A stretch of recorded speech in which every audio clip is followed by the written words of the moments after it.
All right, we'll call this meeting to order. This is the Energy, Utilities, Telecommunications Committee.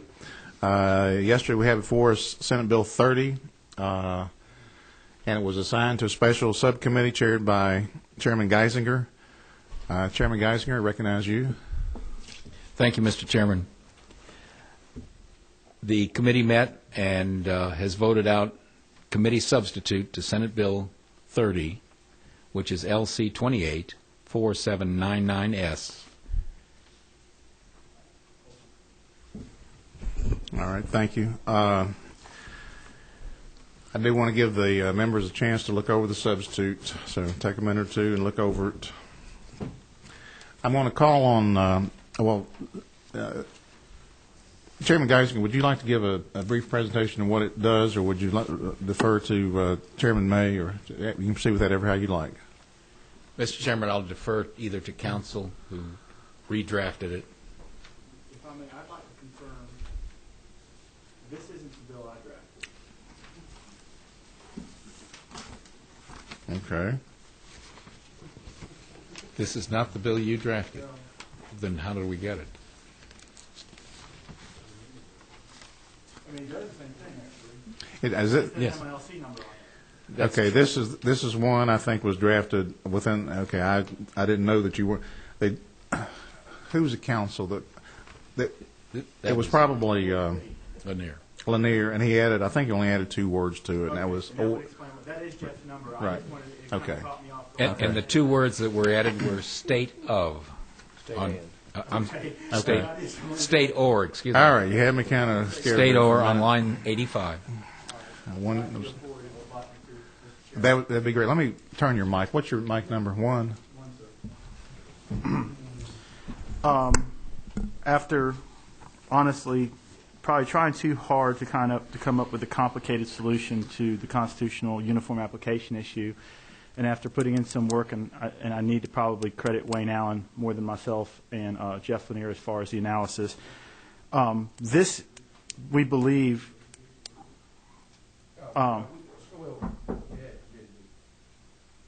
might solve the issue, but it's based on one large premise, and I want to make clear to the committee.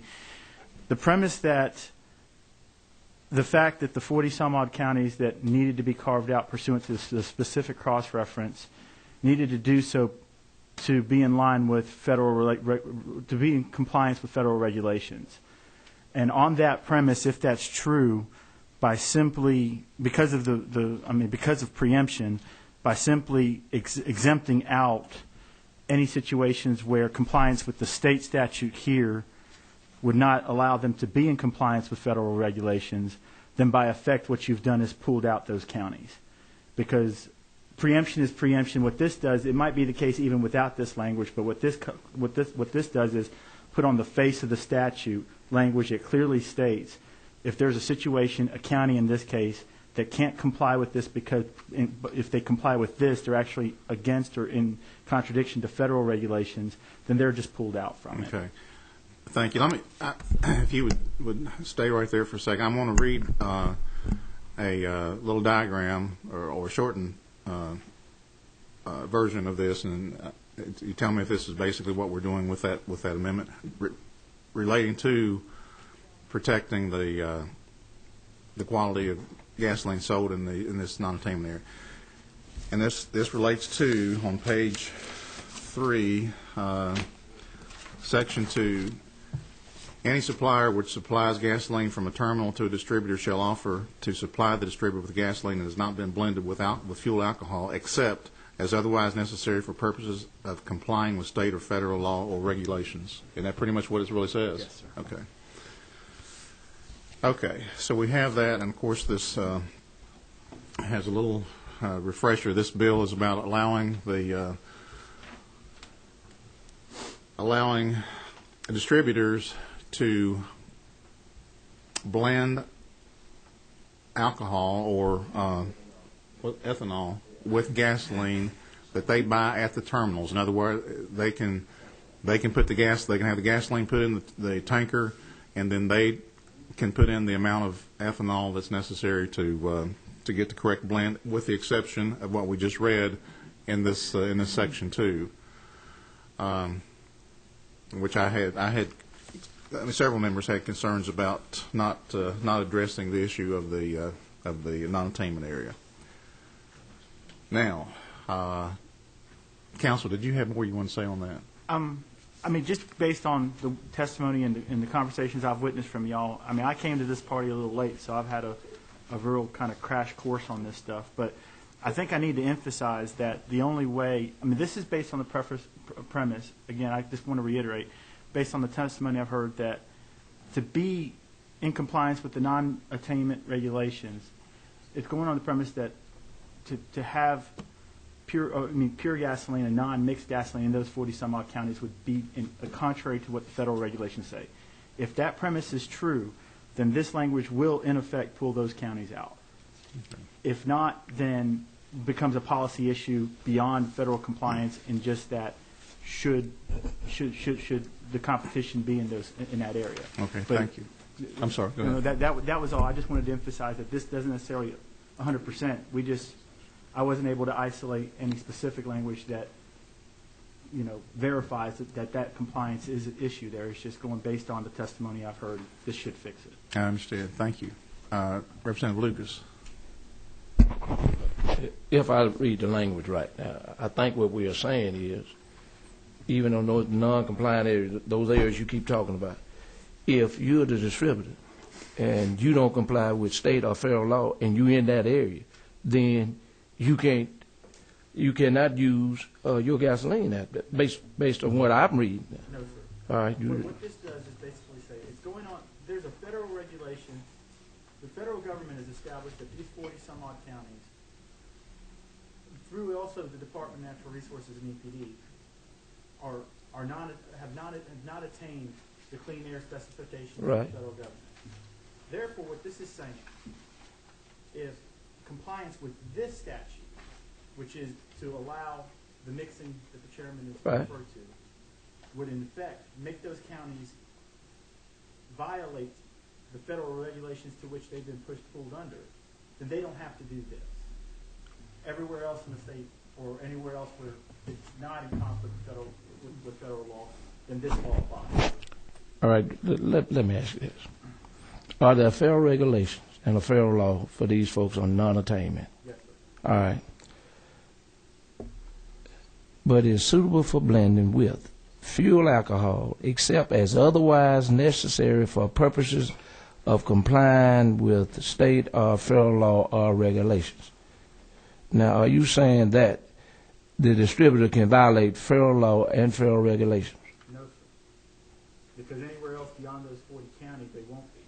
All right.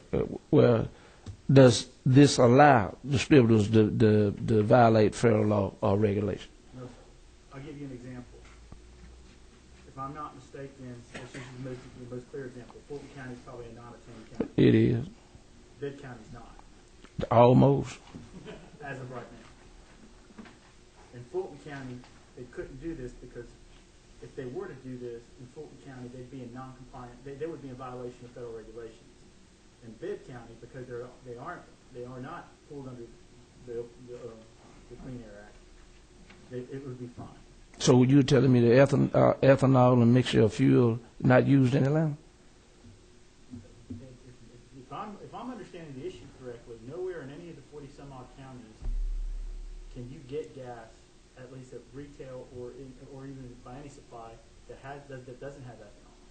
Well, but that's what I'm saying. They're going to blend ethanol. I think the law is about 9%, but let me just tell you what I think this whole thing is about.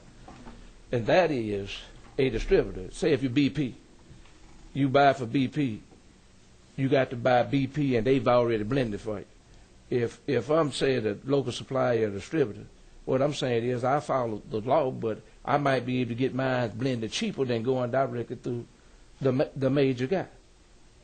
Now, am I right or wrong with that? That's a matter of policy that the committee needs to determine that. What this does is, in effect, at least deal with the uniform application issue that was there originally in the bill, and simply states that in any county that they are required to be in compliance with federal regulations for the purposes of non-attainment, Right. Representative Lucas, part of the argument of the distributors is that they're already doing this outside the non-attainment area through contract, and part of their argument is that they're doing this and there has not been a problem with it.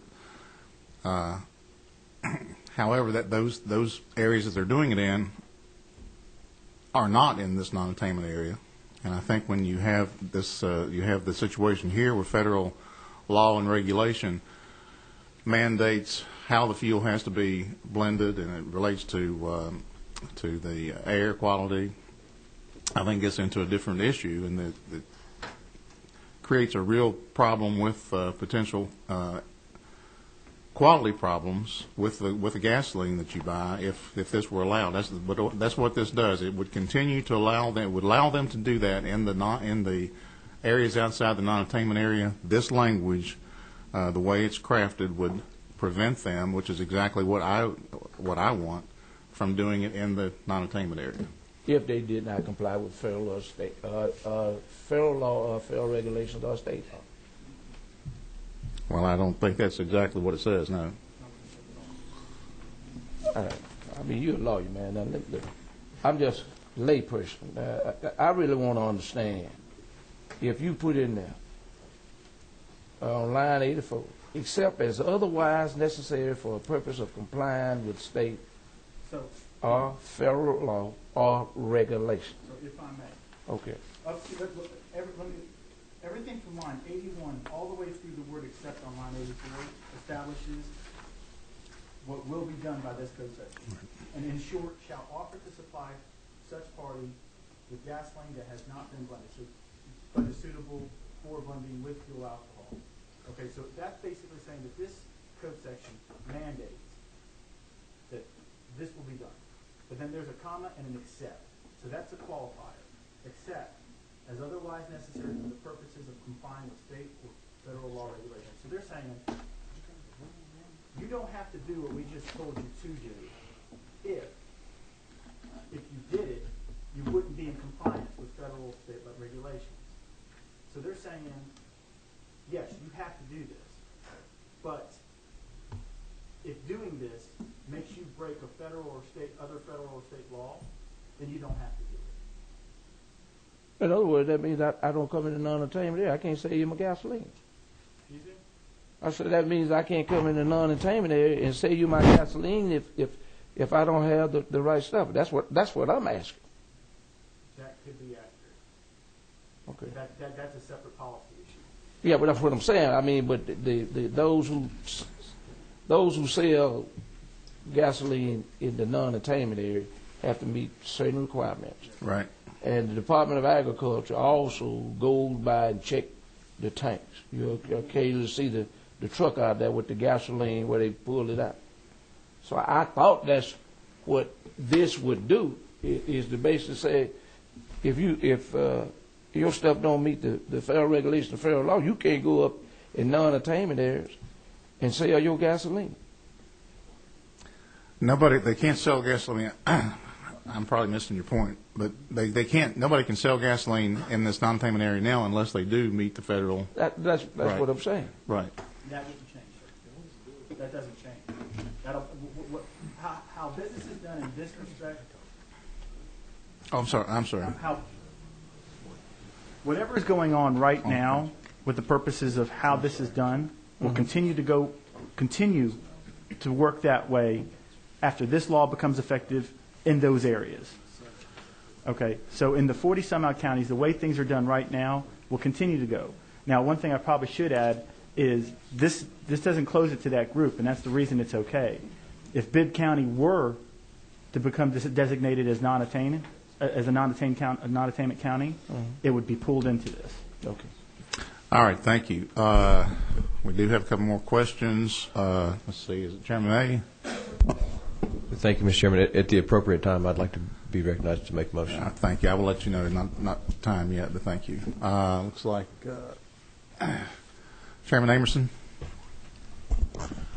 Thank you, Mr. Chairman. Some people may take exception to my wording, but do the parties perpetuating this bill agree with it? Otherwise, why do the bill? I don't know if they agree with it or not, and that's, we have a bill. I appreciate the question. The bill is before us, and it's up to the members of the committee to decide whether or not, or we have a substitute before us, and it's up to the members of the committee to decide whether or not you want to go forward with it. I don't know. I mean, I made the announcement for the meeting. I know that the author of the bill, I know for a fact that he knows we're having the meeting on the bill, and I don't know if he's here. I understood he might send somebody in his place. But I feel confident. I mean, I can't speak for anybody, but I mean, my guess is that they would like for the bill to go forward, and then I'm getting a nod from back in the public area. But they would like for the bill to go forward, and then as the bill goes forward, there's other opportunities to try to change it. I mean, that's all I could say about it. Now, whether or not who agrees with it and who doesn't agree, that's really going to depend on the members of the committee, whether or not the members agree or disagree with it. So. But I appreciate the question. Good question. Thank you.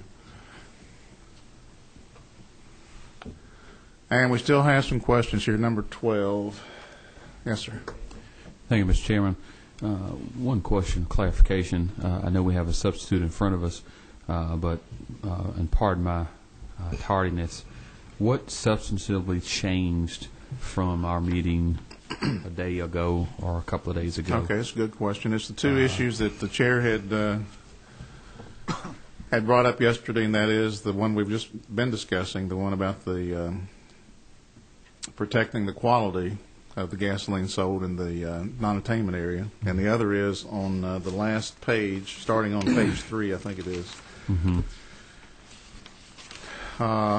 And that has to do with the trademark, protecting the supplier's trademark.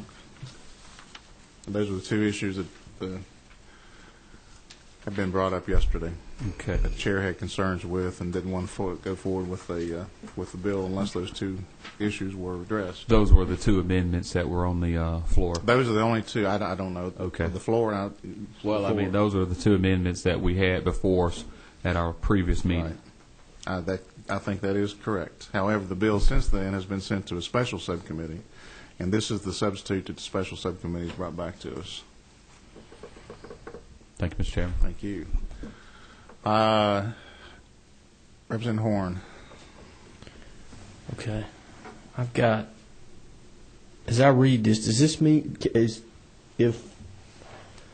you're in the non-attainment area, does the gas have to be blended before it physically comes in your county? I don't think so. I mean, I think I think it would probably, in some cases it would be, in some cases it wouldn't be. They blend it, the supplier blends the gas. That's the kind of the crux of the problem. The supplier have invested large amounts of money to make certain that the blending is correct, so that they will be in compliance with federal law and regulation. So that's my understanding. I'm certainly not an expert on this, but it's my understanding that they do that blending at the terminal, and it's a computerized, normally at least, a computerized method that they use that puts in the amount of gasoline and ethanol to come up with what is required by federal law. Okay, so but this bill says that they have to offer it unblended to distributors, except with those exceptions. Except as necessary for purposes of complying with federal law. Well, if a distributor buys it unblended and they're in the non-attainment area, it occurs to me that they will have to either certify or the supplier will have to verify that they are blending it in a manner that meets federal regulations, or else they won't be able to sell it to them unblended. Is that true? No, I don't. The council can address that. My understanding, again, just from testimony and from discussing this with Wayne Allen and others, is I don't think that you could get access to unblended gasoline in this context in the non-attainment areas right now anyways. What this would basically do is those counties that are subject to the, more specifically, the non-attainment regulations and the clean air and those regulations, business is getting conducted a certain way in those counties right now because of those federal regulations. That will continue even subsequently to the passage of this act. Okay. Thank you. We have a question from Chairman Bob Smith. Thank you, Mr. Chairman.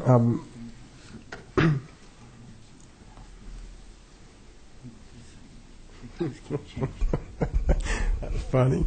I'm trying to find the motivation for this piece of legislation. If somebody could answer how many jobbers are in the state of Georgia and how many of them are affected by this legislation. That'd be my first question. Mr. Chairman, could you answer that, or do we have someone that could answer that?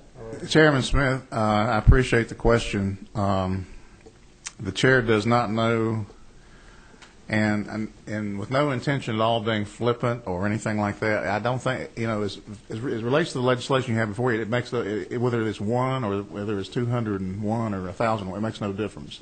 And we have this bill that would allow that one or ever how many to do this. I mean, that's what it really. I don't know. I don't know what the answer is. I will tell you this: that apparently in the areas outside the non-attainment areas, the suppliers do currently, in some cases, I don't know how many cases, but they do contract with distributors to do this already. It would be, in addition to allowing them to contract, this bill said that they would allow, that the law would allow it. Now they could still contract, and there would be things would be subject to the contract that each party signed. But this law says that they will provide that they can buy this they can do the blending themselves outside this non-attainment area. Can I follow up with a question, Mr. Chairman? Maybe you can answer to someone else. Yes, 2 or 3 years ago, we passed legislation for the point of sale taxation to the distributor. I think that's correct, and maybe it's the terminal. If you're driving a truck away with 100,000 gallons and you paid the tax on that 100,000 gallons, and then you blend it and you put 10% or 20% ethanol in it, and now we've gone from 100,000 to 120,000, were taxes paid on that extra 20,000 gallons due to the blend of ethanol? I have no idea. I mean, it's a good question. The chair does not have an answer for you, and I wouldn't know how to address it.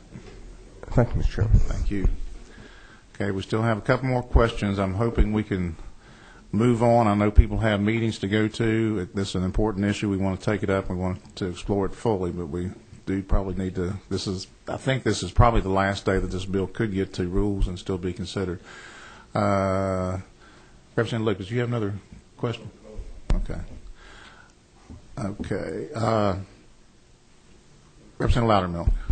Thank you, Mr. Chairman. I'm trying to get a grasp on the scope of the bill, and is it that we're creating more government or less government?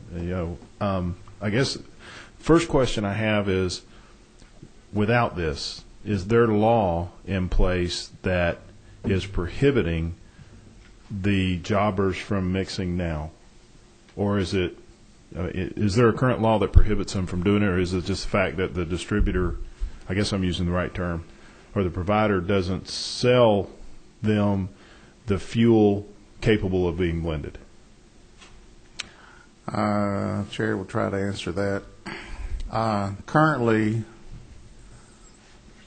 as I stated before, the suppliers are contracting with distributors